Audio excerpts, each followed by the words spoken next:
I am here today with a man that is on a mission. And the first time I met him, he captivated me with his heart, his integrity, and his passion to serve others. Ken Joslin is a world-leading former pastor turned real estate mogul, leadership development coach, author. He's having events. He has an amazing podcast, but he's also a friend of mine, and I'm so excited for you to be inspired by him. Ken, thank you for being here. Man, I'm honored. I mean, anytime I get to come to California, that's a win. I get to hang out with you and Jake. That's even a bigger one. Thank you for being here.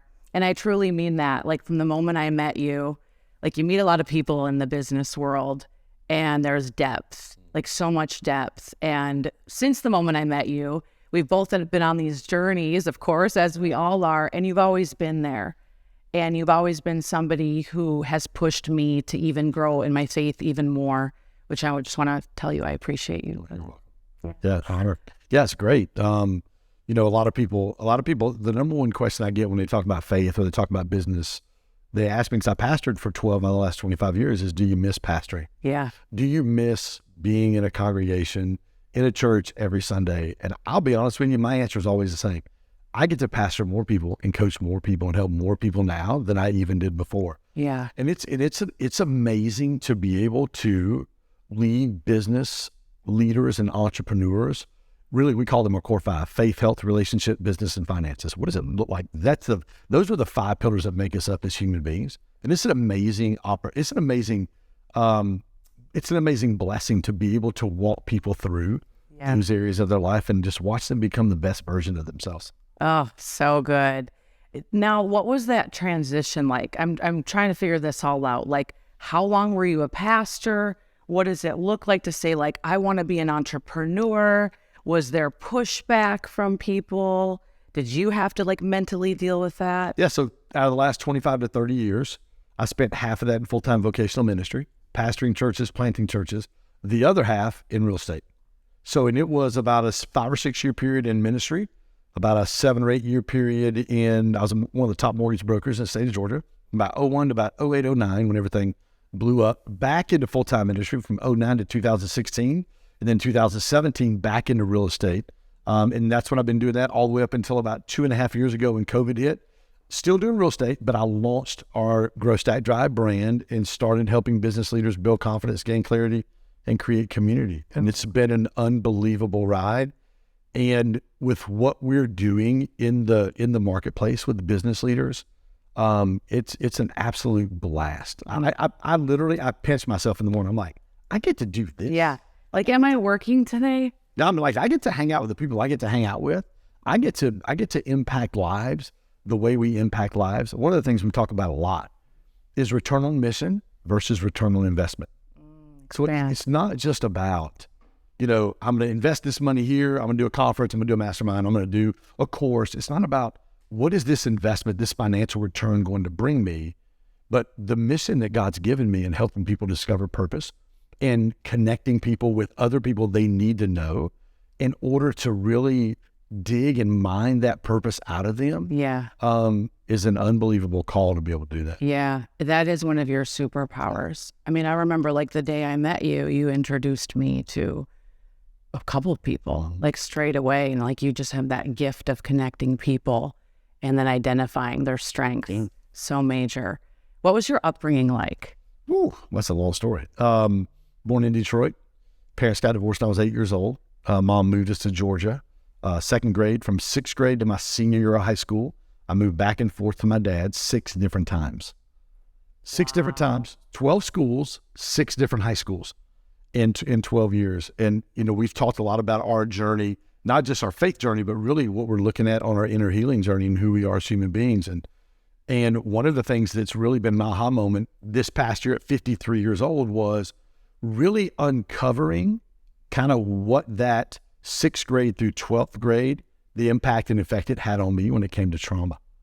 And so I went into one of my therapists about almost a year ago, about 11 months ago, and I sit down with Maxine. She's amazing. I tell people she's like a mild version of Medea.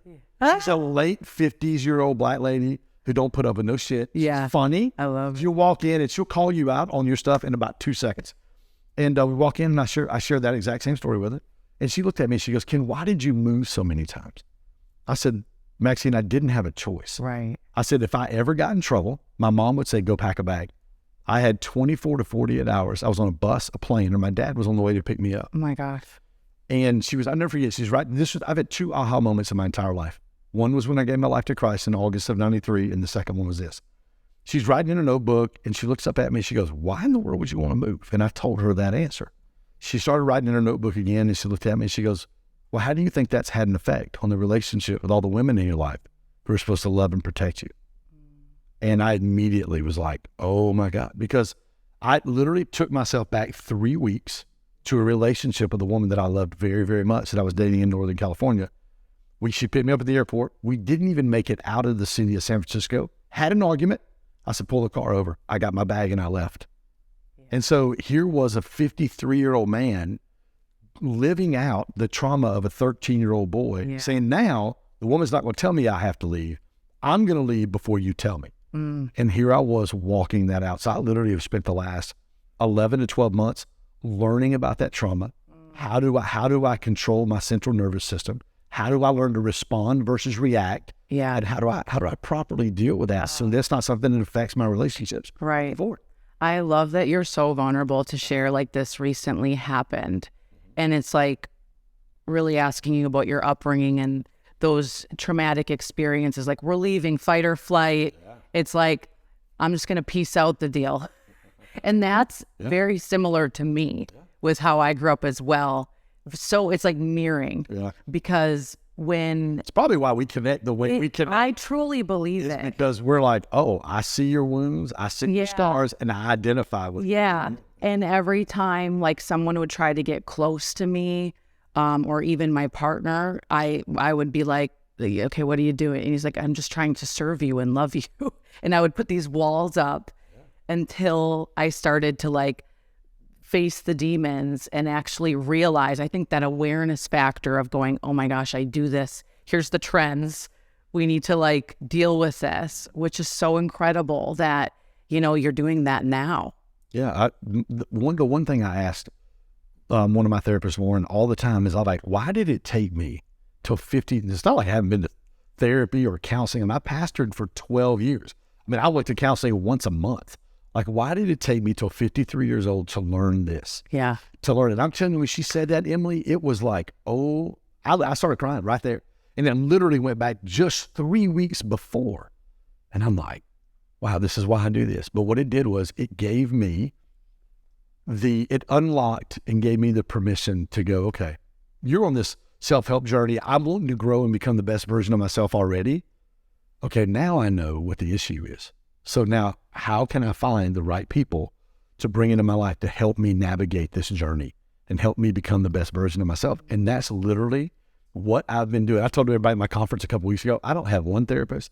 I don't have two. I have three. Yeah. I literally got 3 therapists. Yeah. 2 I see a lot. Yeah. 1 with my kids and then 1 for me. Right. But really like, how can I become the best version of myself? And how can I take my story and share with people? Like last week, we're at our conference. John Maxwell, Les Brown, Ed Milet, Randy Garn, I mean, all my friends are there. Yeah. Lago, everybody's there. And I'm sitting there. Lauren shared, she did the last session on Friday afternoon, about 30 minutes, on trauma and triggers. And then I came up, we grabbed 2 stools and we sat there and we just shared just like we're sharing right now in front of over 300 people. Yeah. And I just shared there was not a dry eye in the joint. And I said, because a lot of people don't realize they have trauma. I had no idea. Yeah. I had no idea. It was a part of life. Like you're like, a partner tries to get close. Whoa, what are you doing?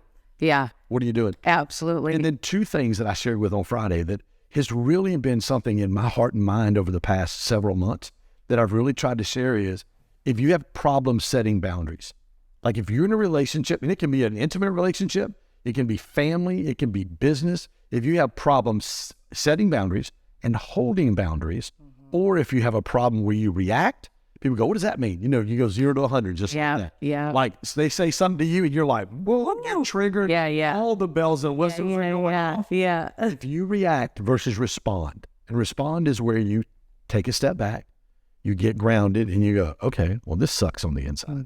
Like these feelings don't feel good. You can feel it on the inside.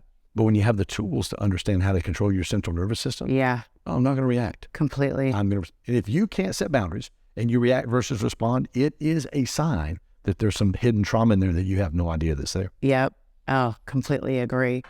I talk a lot on something called the ACE test, which is a test that you take. There's 10 questions, and it's all questions around before the age of 18. So around trauma.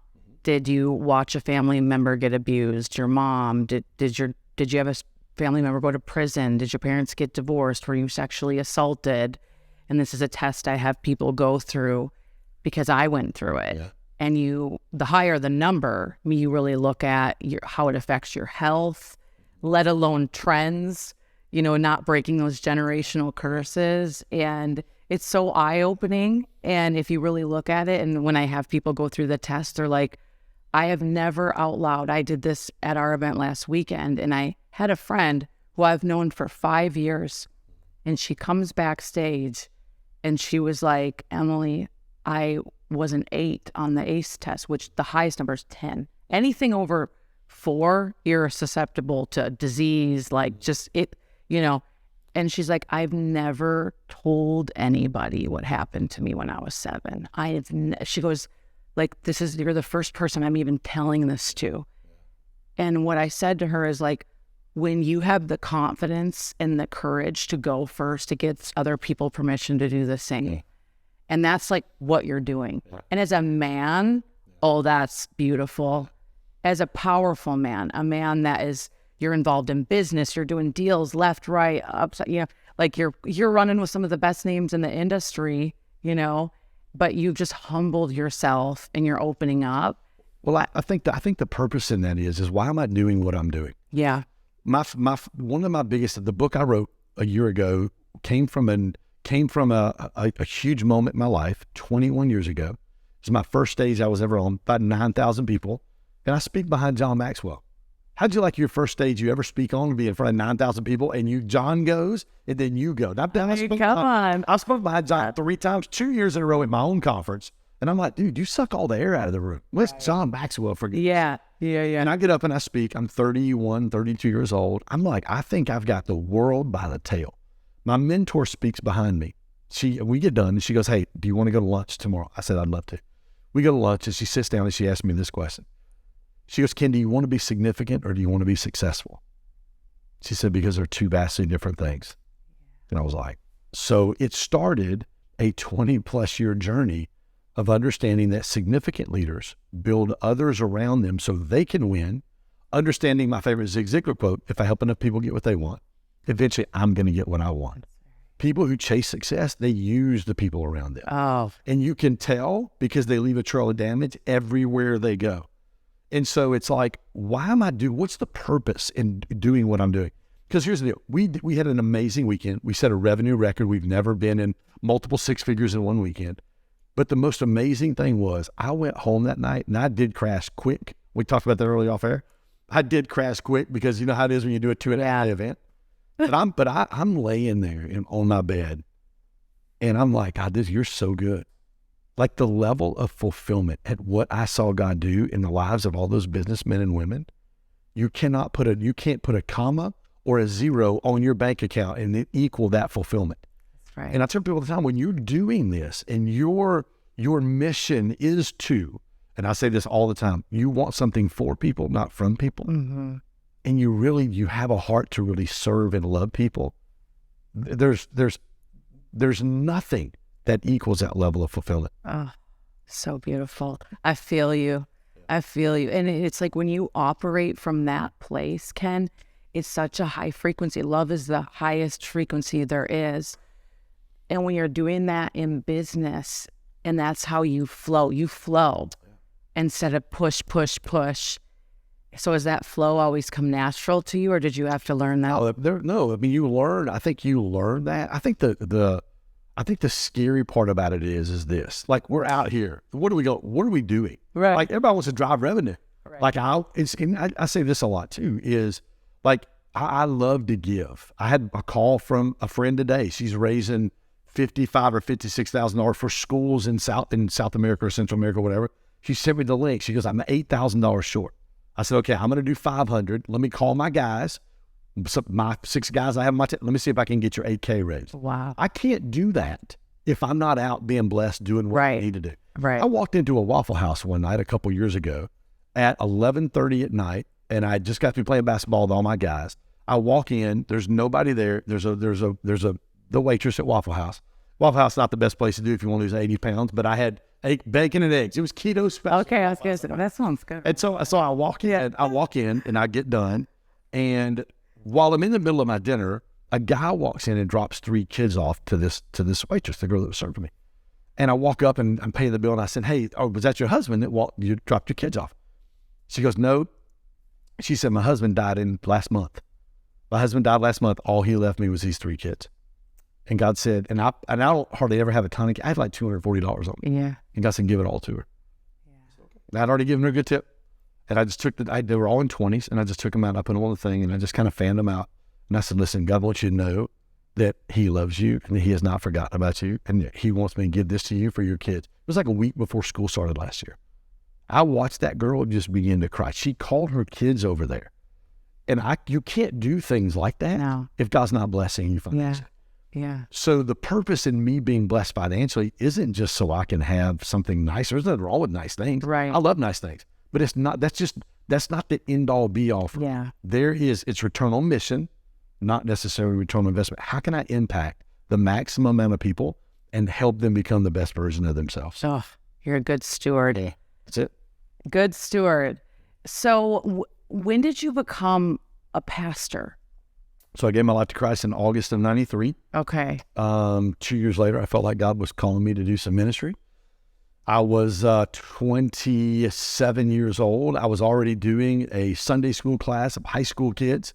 I think I started that Sunday school class with, I don't know, half a dozen kids. We grew it to about 30 or 40 quick. I just had a natural connection to God had done such an amazing work in my life with teenagers. Started a youth ministry right after that with about another half a dozen kids and grew it to about 350 kids a week. I was one of the top youth pastors in the country, speaking on all the big stages around the country, doing my own national youth leadership conference. And so that was kind of the progression, when I made a commitment to be a Christ follower. And it was that's really where it's funny. People go, how did you become an entrepreneur? Yeah. It was that moment. It was when I heard my mentor talk about vision, mission statements, and BHAGs, big, hairy, audacious goals, at a conference. Literally at a conference. I heard him teach on that. And I sat there. I had those big planners. And this is back where you would have been in my youth group back in the day. This would have been in 1999 or 2000. Okay, yeah. And so it was one of those big calendars. And I remember writing down mission statement, core values. And I remember writing down 3 years of vision and goals that I had. Everything that I wrote down for 3 years, except for one thing, came to pass. Everything. And that's when the power of vision and the power of being able to dream became real to me, aligned with a solid vision or mission statement and some core values. So I knew how to live my life. Yeah. So then did like a business opportunity come? So I was traveling. So I did that for several years, and I was traveling with a friend of mine. We were doing motivational high school assemblies around the country. My buddy played in the NBA for a while. We were speaking to about 300 to 325,000 kids a year. I mean, we were going Monday, Tuesday, Wednesday, speaking in 7, 8, 9 schools in front of thousands of kids. And then we would invite them to come out on Wednesday night. We'd partner with a local ministry or a local church or FCA. And we'd go to, we did one in Georgia one time. We did it at one of the high school football fields. We had 5,000 kids show up. And we were having 3 to 6, 7, 8,000 kids show up in every event we did. Like 50, 60% turnout. It was insane.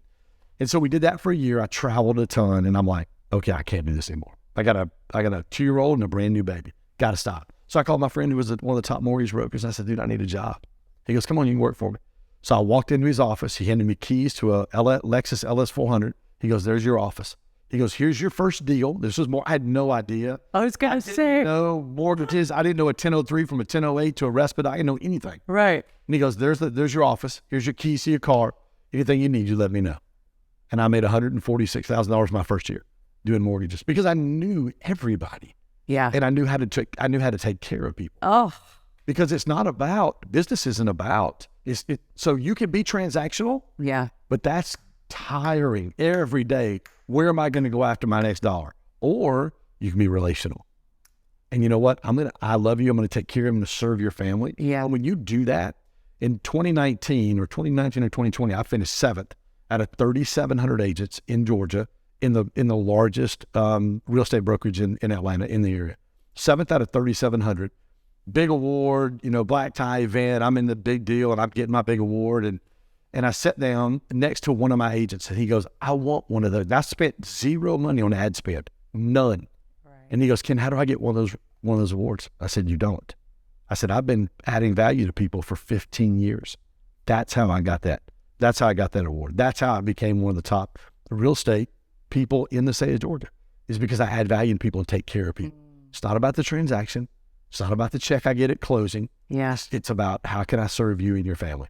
And when you do that and you have that spirit, again, want something for people, not from people. Yeah. And all I did was take that same mentality from ministry into business and now into what I'm doing at GSD. Same thing. Was it weird for you to be like, whoa, now I have more money? Like, what was that like? Because I know a lot of people in the church world, it's a mindset thing. Yeah. I don't know that it was weird. I had to figure out, because, you go through, because I grew up poor. Yeah. I mean, I grew up with nothing. Single mom. Yeah. Food stamps. Same. Literally. Lunches. Yes. School. Yes. I mean, you're that guy. Yeah. You don't want anybody to know. Yeah. It was the thing. It was like, okay, I had to go through all my Porsche and my Denali and my Mercedes and all my watches. And I had to go through that phase to realize, oh, wow, none of this stuff is really going to add value. Even, it's funny, last week I hired a new company to handle my Instagram. He's like, hey, we need to put your Range Rover on your Instagram. I said, bro, I'm not doing it. He goes, no, man. People want to see how you live and they want to see your what. I said, I don't do that. That's not who I am. The only time I ever put my Range Rover on Instagram, the only time, I've got a young kid in Birmingham, Alabama, where I live, he comes to my house and details my cars. He's new. My other guy moved out of the area and recommended this kid. This was like a month ago. Then he comes over and I was like, how much to detail my car? He goes, $100. I said, great, no problem. I said, just schedule like every 2 to 3 weeks, text me. And I said, just give me your Venmo and I'll Venmo you money. Then this is what he said. He goes, Mr. Joslin, he goes, I follow you on Instagram. I would rather you not pay me. I would rather you give me a ticket to your Create conference. And I was like, what did you say? The kid's 22 years old. And I said, what did you say? And he goes, I'll take the executive ticket for $1,500. And I said, I tell you what, let's do this. You're $100. Let's just do it 10 times. I'll give you that ticket for $1,000.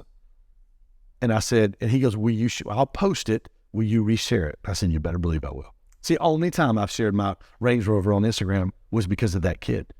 And so again, it's not about what I have. Yeah. Which is great. And I hang around some very successful people. As a matter of fact, one of my friends had 11 companies successfully acquired by Warren Buffett. Wow. For an undisclosed amount that was about $8 billion.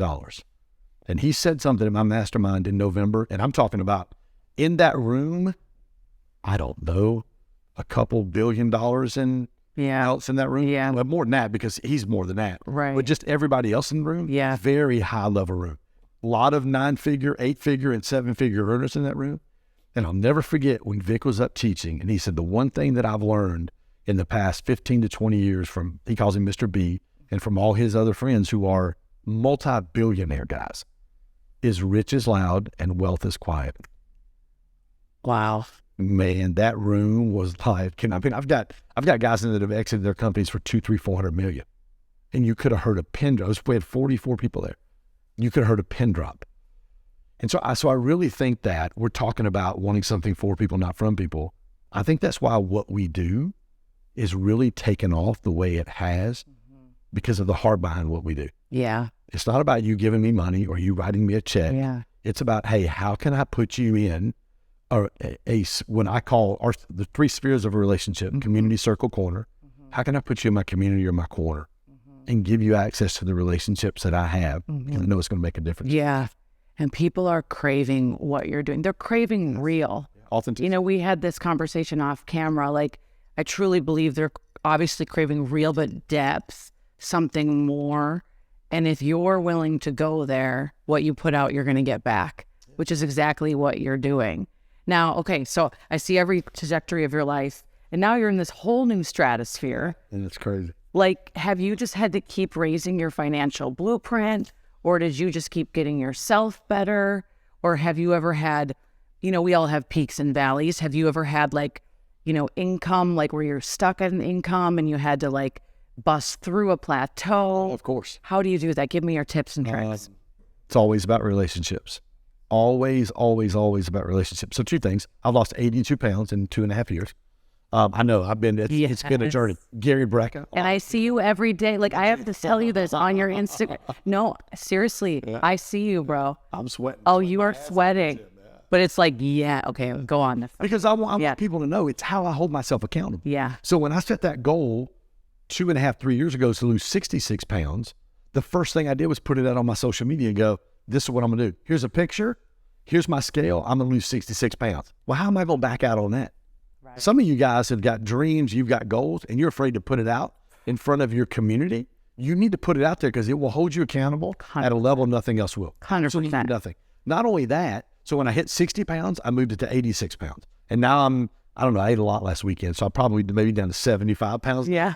So I've got about 25, 30 more pounds I want to lose. I've been stuck for 3 or 4 months. I haven't had any, but in that process and journey over 2.5 years, you meet people come into your life. Gary Brecka, 10X Health Systems, one of my really good friends, my mastermind. I met Gary, he goes, dude, you need keto.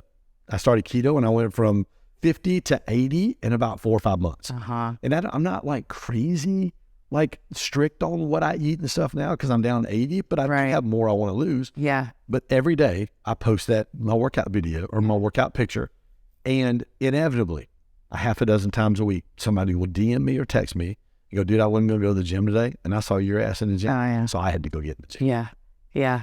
It's just, it's encouraging. Living by example. Yes. Yeah, I always say that. I was even saying that with this show, with everything, the it factor, because I'm doing my book and all that. And I'm like, I have taken people on the journey. I'm like, hey, I'm starting a new company. Hey, I'm doing this. And it's like the biggest accountability ever. Plus, it's attraction marketing because they're following your lead. Your leadership is everything. And you're just going first. When it comes financially, has it been the relationships that have gotten you to think bigger? Yeah. Deals? One of my best friends is sitting in the studio with us right now. And this year, we sat at his house in Calabasas. I shared the story on Friday at my conference. We sat outside, and he goes, "What's your goal this year?" I said, "I want to make $1 million." And Jeff leaned across the table, and he put his hand on my knee, and he goes, "A month or a week?" I said, no, you don't understand. I said, I want to do $5 million in revenue in my company. I personally want to make $1 million. Yeah. And he leaned across the table again. He said, "A month or a week?" And I was like, oh my God. Okay, I got you, bro. Listen, just let me catch up with $1 million a year. Right. And then I'll get to the $1 million a month and $1 million a week. Yeah. But you have to have people in your life that won't let you settle for what you think is thinking big. So one thing I learned from Grant, Grant and I we've been close for 3 years. Love him, hate him, whatever. Sometimes Grant does stuff and I'm like, dude, that's stupid as hell. I can't believe you did it. Yeah. But dude, he has taught me how to dream big, how to look and go, you know what? Nope, I'm going after that. Yep. And when you do that and you start seeing those things come to pass and you start seeing the ripple effect of the lives that are changed around you because of you dared to dream bigger than people. You dared. You dared it. We're going to get a hanky. I know. For nothing. I know. Yeah. I mean, when you dare to dream big, it doesn't just affect you. It affects all the people around you. And, you do get stuck in finance. You get plateau. Yeah. I'm working this conference. It cost me $300,000. I'm down to almost nothing in my accounts. And I'm like, oh God, what am I going to do? I pick the phone up and I call Vic and I'm like, dude, here's where I'm at. Here's where I'm stuck. And he gives me a couple pointers and he's like, okay, dude, what have you thought about this? You thought about this? And I'm like, no. Well, then what I did was I went back and I went, let me find a way to make this happen. And I did. And he didn't give me anything. He didn't write me a check. What he did was give me the space to be able to go, dude, you can make this happen. Yep. Here's a couple ideas for you. And I went and figured it out and made it happen. And it catapulted us into the biggest financial revenue month, week we've ever had. Well, you took this massive risk that most people would never take. Yeah. You put yourself out there on many different levels. You had some of the biggest people in the space come in and speak on your stage. You put yourself out there, like masked off. You're like, this is who I am. You know, financially, you did all these things. And it's like most people are not willing to go that far. And it's like the ripple effect because you took that chance. That's God's favor on your life. And I feel like it's just going to keep exploding. And, you know, a lot of people listen to this show that are entrepreneurs, whether they're having an event in their living room. Yeah. That's okay, guys. Yeah. That's where I started. Okay. Somewhere. Or, you know, a hotel event or whatever. They want to create a community. You know, there's so much to it. But what would be a couple lessons that you've learned in running events now? Mm-hmm. Like some tips, tricks along the way? Because I know now that we're in a new time where we can do things again, people are thinking that way. And it's like there's a lot of scarcity around it. Yeah. I would say this. It's, again, I just mentioned it. It's always about relationships. Yeah. In the bottom of my planner that I created, there's a quote that's printed on every page. And it's get in rooms with people who think bigger than you do. You've got to find the people that are doing. When I pastored 20 years ago, when I was a youth pastor, I had everybody on my staff with my worship guy find the 3 best worship guys in the country dealing with high school students and build a relationship with them. I don't care if you got to say, listen, I'm going to fly out and I'm going to take you to lunch. I'll give you $100 for an hour of your time. Yeah. What does it take for you to be able to get around those people and serve their vision? I've got a text thread with 6 guys in it. Me, my buddy Master Jeff, who Forbes magazine calls the Tony Robbins of Persia. Does huge. Thousands and thousands of people, in-person events in Dubai and in Malaysia. I've got him, my buddy Brian Covey, who's a senior vice president of Revolution Mortgage, like $5 billion a year. Gary Brecka, Randy Garn, Brent Gove is one of the top guys in EXP, 30,000 agents in his downline, and Vic Keller. Those are my guys in my text thread. That's a good text thread. Can I get in on that? You get around those guys. Yeah. Like, it's impossible just raise to dream little. Yeah. I mean, you're like, oh, I'm not dreaming big enough. Yeah. Like, I've got them. So you want to do events like that, you surround yourself with those people. And here's what I did last year. And I shared this for the first time in public at my event on Friday. So I had all my guys up. Randy came in on Saturday, so he wasn't there, but I had everybody in chairs sitting next to me on the stage, except for Randy. So all the other 5 guys was there. Brian wasn't there because he was at his daughter's soccer thing in Auburn University. The other 4 or 5 guys were there, and I had them sitting there. And I talked about, people go, how do you get these guys in your life? How do you get a Vic Keller? I was texting Vic right before we walked in the door. Like, how do you get a guy like that to be friends with you? Number one, want something for them, not from them, period. Yeah. And then I took all of those guys over the last year, and I said, listen, I want to be intentional was my word last year. I want to be intentional in our relationship. I'm willing to invest my time, my talent, and my treasure in your life to be able to build our friendship and take it to the next level. And they were like, what does that look like? The first person I called was Brent Gove. Brent does the Build Conference in Dallas every year. 4,400 people. Tony Robbins comes in. Dean, Gary Brecka spoke last year. I'm sitting on the front row. It's Jeff, me, Gary, Sage, Brent, Kathy, Dean Graziosi, Randy Garn, and then the 2 Glenn billionaires. Glenn Stearns from Undercover Billionaire, and then Glenn Sanford, the CEO. That's the front row. That's a good row. I'm looking at the front row going, I do not belong on this row. I literally looked at Jeff and I'm like, bro, I did not belong on this row. Yes, like, this row is powerful. You do belong. But so we're sitting there on this row, and Brent was the first person I called. And he goes, what does that look like? I said, my time, I'm going to visit you. I'm going to invest my time in spending time with you. Like Jeff here in Calabasas, I've been to his house a half a dozen times in the last year. Yeah. Like Brent Gove in Puerto Rico, I spent a week and a half with them back in May.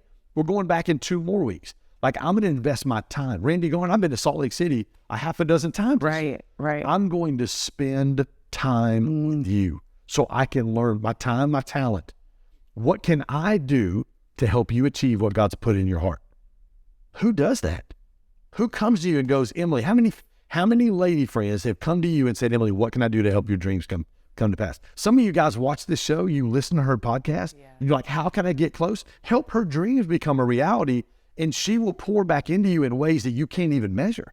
So that's exactly what I did. Time, talent, treasure. I'm going to financially invest in what you're doing. Yeah. Brent, when's your conference? It's in August. Okay, great. How much is your most expensive ticket? Front row. $3,900 or whatever, $4,000, whatever it was. I went online while I was on the phone with him, and I bought the ticket right there on the spot. You mean you didn't want a free ticket? No, I talked about that last week too. I talked about that too. People are like, hey, can you give me a discount? Listen, Oh, trust. I don't ask my friends for discounts. Yeah. And if somebody calls me and asks me for a discount, okay, can I get on my soapbox? Yeah, you can. I'm loving this, by the way. Especially in the world we live in of Instagram entrepreneurs. Some of the guys who go, oh, I've got a multiple 7-figure business, I'll call them. Hey, bro, if I name some names, you'd know exactly what I'm talking about. Did you come to my conference? And I got Les Brown, surprise guest, nobody was coming. John Maxwell, Ed Milet, Randy Garn, Amber Lago, Carlos Reyes, Anthony Trucks, Master J. I got on and on and on and on. I mean, I got the best of the best. Yeah. Are you coming? Yeah, dude, what are your ticket prices? Great. 10K is my CEO, 5K, 14, 1,500, and $397. Yeah, man, can you put me down for one of those 397s? And can I pay you in 2 payments? Yeah. I'm like, bro, you all over Instagram talking about you making 7 figures, and you can't do a 397 ticket? Be careful who you listen to on the internet. So anyway, let me jump back. That was my soapbox moment. No, it's so true. Drives me insane. So I get online with Brett, and I bought whatever the highest ticket he had was. The next week, I'm on a Zoom call with Dr. Rob Kelly. He's one of the top alcohol addiction doctors in the world. Sweet. Dr. Trivedi, he's one of the top NLP guys. And then Gary Brecka. We're on a Zoom call together. And this was about 2 months before GrowthCon last year. And I said, Gary, are you speaking at GrowthCon? And if you know Gary Brecka, if any of you guys have ever seen Gary, he turns into a 15-year-old kid. Quick. Yeah. Oh my God, Jim, I'm on Friday afternoon. Grant's giving me 90 minutes. I can't wait. Blah, blah, blah, blah. Yeah. Are you coming? Yeah. I'm like, well, I wasn't, but I am now. I literally picked my phone up and I texted Jimmy Morales, who's Grant's CFO. And I said, hey, dude, I think I got some money on my account. Can I get a diamond seat? He goes, yeah, I can. You got 10 grand. I said, great. Take that 10,000 and give me a diamond seat. And before I got off the Zoom call, I said, hey, Gary, I showed Gary the text. I got a diamond seat. I'm coming. So when Gary came out of the shoot last year in Miami, dancing, hooting, hollering, fireworks are going everywhere, I was sitting on the second row, and as soon as he saw me come down, he gave me a high five and a hug. Why? Because I invested my time, my talent, my treasure into Gary. I'm like, listen, I want to be in a relationship with you. And if I'm going to be in a relationship with you, I'm willing to pay the price and do what I need to do to help you further what God's put in your heart.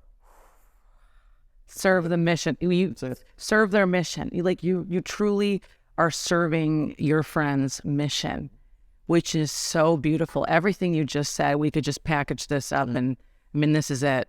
This is it. And you have figured it out and you're living it out loud and God is blessing you for it. It's crazy. It's crazy, but it's not, because it's like you have such a different mindset and mentality. And that's why you shook me when I met you. And I've never really told you that. But it was like, hey, let's do this podcast. And I was like, whoa. It was like 3 feet of heat, but in the most beautiful way, almost like shocking, because most people say things, but they don't do things. And you were like, hey, you learned my story. You were like, I want to intro to you. This person. It was like 5 seconds later, you put me on 3-way messages with people. And then it's like, we ended up, doing Dean's podcast together. It's just how that all worked out. But you weren't just like, well, maybe I'll see you there. It's like, no, I have a spot for you at dinner. Like you just, man, it's like that is your it factor. That's a huge part. When you're confident and you know what God's called you to do and you know who you are. Yeah. And you know that the relationships, listen, you steward, and for some people, stewardship may be a little different to you. Yeah. I don't even know what another word for stewardship would be. When you handle whatever you want to call, you're responsible with the things God's entrusted you with, and that comes, relationships are the same. So when I have relationships, just this week, Vic's about to launch Epic MBA, which is he's bought and sold more companies from 200 million to billions than any guy. He buys half a dozen companies a year and sells them from 208, the last one I think was 292 million. I had a guy call me last week. Listen to this. The guy called me last week who signed up for my mastermind. He paid $50K for him and his wife. And he goes, Ken, will you coach me? I said, Trey, tell me what you need. He goes, well, we've got 3 or 4 drug and alcohol long-term centers around the Atlanta area. We'll do about 15 million this year. We got a shot to get to 20. He goes, my goal next year, we're going to add another home. I want to get to 30 million plus. And I said, Trey, I can coach you, but I'm not the guy you need. You need Vic. because I've never built a business at $30 million. Right. He's built into $3 billion. Yeah. The last one, he was a CEO for Berkshire Hathaway Automotives, $11 billion a year. Wow. You need Vic. Yeah. I could have said, yeah, dude, I can coach you 50K a year, 5K a month, 4K a month. And he would have stroked me a check right there on the spot. And I said, dude, I can help you, but I can't help you the way Vic can help you. Yeah. So what I do, I picked my phone up and I connected him just like I did with you. Saturday, a couple of days ago, I'm here in town with Jeff and another new friend of mine who owns, I think, $250 or $260 million in storage facilities from Chicago all the way to the Northeast. He manages it. He's worth tens of millions of dollars. And we're sitting there. He's already signed up for my mastermind. And he's asking me about Vic. We're at dinner at King's Fish House in Calabasas. I picked my phone up. I said, Vic, you need to know Jeremiah. Jeremiah, meet Vic. Yeah. Boom, done. I just make the connection and I move on. Because Vic can help him better than I can. Right. Wow, that's some integrity. And how you do anything is how you do everything. That'll preach. I mean, for real right now. And like, that is straight integrity. Because most people, like, and it's tempting to be like, nah, just join, blah, blah, blah. Of course. And that's why it's like communicating, talking, like, hey, is this a good match? And then, I just feel like the stance you have, the standard you have, it's like life is a ripple effect. And if they're not for you right now, maybe later, or it's like life, because you treat life in relationships so good. Who does that? Not a lot of people. So when you do that, what does it do? It leaves a lasting impression on you. Yeah. We're here today because you and I got connected on the podcast. Yeah. Dr. Rob Kelly, I did a podcast with Dr. Rob, and I said, we got done, and I said, dude, what can I do for you? He goes, what do you mean, what can you do for me? I said, what can I do for you?